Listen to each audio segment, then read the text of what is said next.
Assalamualaikum warahmatullahi wabarakatuh. Perkenalkan, saya Chandra Permana dengan NIM G0023039 dari kelompok 6. Nah, kali ini seperti biasa saya akan menjelaskan materi anatomi terkait dari skenario yang telah disediakan. Nah, skenario selanjutnya yaitu Bang Sopo datang ke IGD dengan keluhan dia tidak bisa menjaga keseimbangan, jalannya sulit dan langkahnya pendek, kemudian badannya bungkuk dan tangannya kadang-kadang bergetar tak stabil begitu.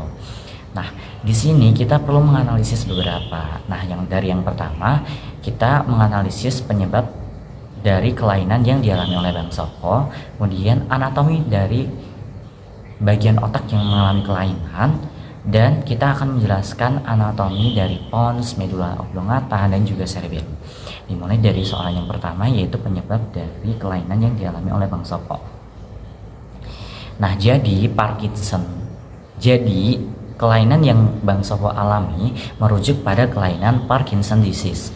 Parkinson ini terjadi jika substansia nigra pada mesencephalon atau substansia nigra itu pembatas antara crus cerebri dan tegmentum mesencephali pada manusia itu sedang bermasalah, bisa disebut rusak gitu.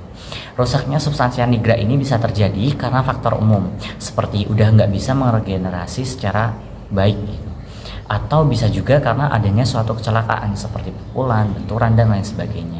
Nah, substansia nigra ini mempunyai manfaat untuk menghasilkan dopamin. Nah, dopamin ini itu berkaitan dengan kontrol gerakan dan juga keseimbangan. Selain itu, dia juga menghambat produksi ACH, yaitu asetylkolin. Nah, jadi asetylkolin ini menghasilkan gerakan-gerakan kasar yang nggak mulus. Sehingga asetylkolin jika diproduksi secara banyak dan dopamin ini berkurang, maka bisa menyebabkan terjadinya tremor atau gerakan yang nggak mulus itu. Nah, bisa disebutkan di sini dopamin itu kan mengurangi produksi ACH di mana gerakan manusia menjadi lebih mulus gitu loh. Nah, kembali lagi ke substansia nigra.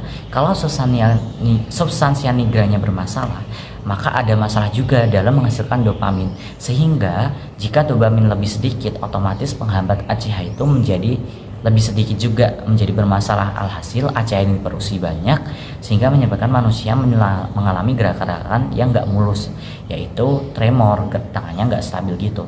Untuk penjelasan mengapa tidak bisa menjaga keseimbangan dan langkahnya pendek dan jalannya sulit, karena dopamin itu mengontrol gerakan dan juga keseimbangan gitu. Lanjut di sini di mana letak anatomi dari kelainan otak tersebut. Nah, di sini kan sudah disinggung tadi bahwa ada bahwa yang bermasalah itu mesencephalon, tepatnya di substansia nigra. Nah, substansia nigra ini dia ada di mesencephalon. Jika dibelah itu dibentuknya seperti Mickey Mouse gitu. Nah, di situ ada pedunculus cerebri. Di sini di pedunculus cerebri ini kan kayak apa ya? Kayak dia ada crus cerebri, ada tegmentum mesencephali. Sedangkan substansia nigra ini tuh beda dengan pedunculus cerebri sendiri. Nah, substansia nigra ini merupakan nukleus motorik yang besar dan dia itu terletak di antara tegmentum dan juga crus cerebri. Tegmentum ini itu adalah bagian dari pedunculus cerebri dan diantara crus. Jadi crus itu yang bagian atas, tegmentum itu yang bagian bawah. Jadi dia diantara tegmentum dan crus cerebri. Dan warnanya itu gelap. Kenapa bisa gelap? Karena akibat pigmen melanin yang terkandung di dalam badan sel saraf gitu. Dan substansia nigra ini penting di dalam sistem motorik ekstrapiramidal karena berhubungan dengan ganglia basalis. Nah, terus di sini lebih tepatnya di substansia nigra itu kan termasuk ke dalam mesencephalon. Nah, dia itu di atas pons mesencephalon dan medula oblongata. Dan mesencephalon ini merupakan bagian dari truncus cerebri. Nah, dilanjut ke ke berikutnya, yaitu anatomi dari pons, medula oblongata, dan cerebellum. Dimulai dari pons terlebih dahulu.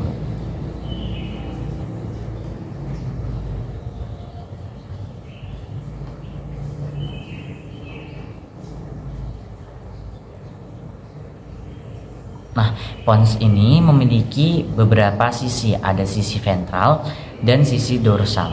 Nah, sisi ventral itu menggambarkan pars basilaris dari pons, sedangkan untuk sisi belakang itu menggambarkan sisi dorsal, yaitu sisi pars tegmentalis pontisnya. Nah, dimulai dari pars basilaris pontis. Pars basilaris pontis tidak ada yang lebih spesial kayak ya udah itu hanya isinya pons. Sedangkan untuk pars tegmentalis pontis itu dia tepat di atasnya facies dorsalis medula oblongata. Nah, di situ ada beberapa struktur yang penting seperti sulcus medianus posterior dan ada colliculus facialis yang merupakan akan berlanjut genu interna, nervus facialis, nucleus nervus abducens, dan ada stria medullaris merupakan tempat nucleus vestibularis dan cochlearis dan juga salivatorius. Selain itu ada juga sulcus limitaris. Nah, pars tegmentalis pontis yang bagian belakang atau dorsal itu jika digabungkan dengan facies dorsalis medula oblongata tuh akan membentuk kayak apa ya? Kayak dua piramida belah ketupat gitu. Nah, jika dipisah itu akan menyebabkan piramida yang seperti di Mesir gitu untuk pars tegmentalis pontis. Nah, kan yang terbaik itu medula oblongata. Lanjut ke medula oblongata. Medula oblongata dikenal juga mielencephalon. Ada aspek eksterna dan aspek interna.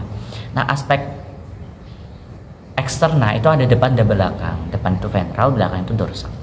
Di depan atau ventral itu ada struktur piramis, yaitu penonjolan karena pendesakan dari tractus piramis atau corticus spinalis. Terus ada oliva. Oliva ini merupakan penonjolan karena pendesakan dari nucleus olivarius yang inferior.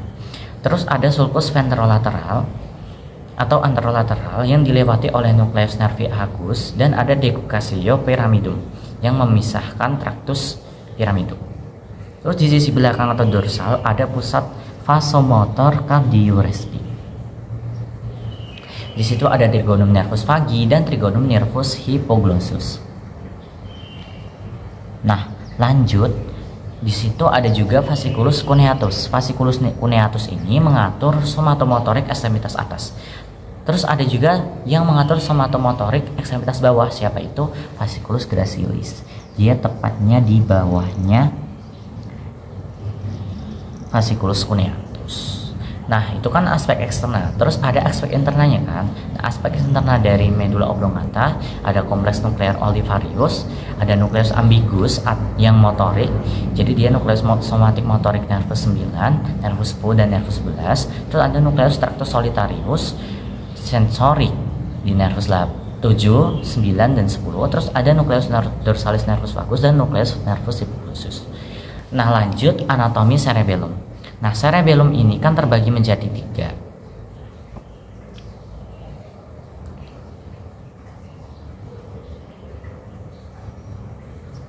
Nah, lanjut ke cerebellum. Cerebellum ini kan terbagi menjadi 3, yaitu arsicerebellum, paleocerebellum, dan neocerebellum. Arsicerebellum itu terletak di lobus flocculonodularis dan lingula. Dia mengandung nukleus fastigius untuk keseimbangan. Terus ada paleocerebellum di lobus anterior. Dia mengandung nukleus emboliformis dan nukleus globulosus untuk tonus otot. Terus ada neocerebellum di lobus posterior, mengandung nukleus dentatus untuk kemampuan gerakan terampil dan berkoordinasi dengan cerebrum. Nah, di situ ada pendiculus cerebralis superior, ada pendiculus cerebralis medius, dan ada pendiculus cerebralis inferior. Nah, mungkin itu saja materi anatomi yang dijelaskan pada kesempatan kali ini. Apabila ada salah kata, saya mohon maaf. Terima kasih. Wassalamualaikum warahmatullahi wabarakatuh.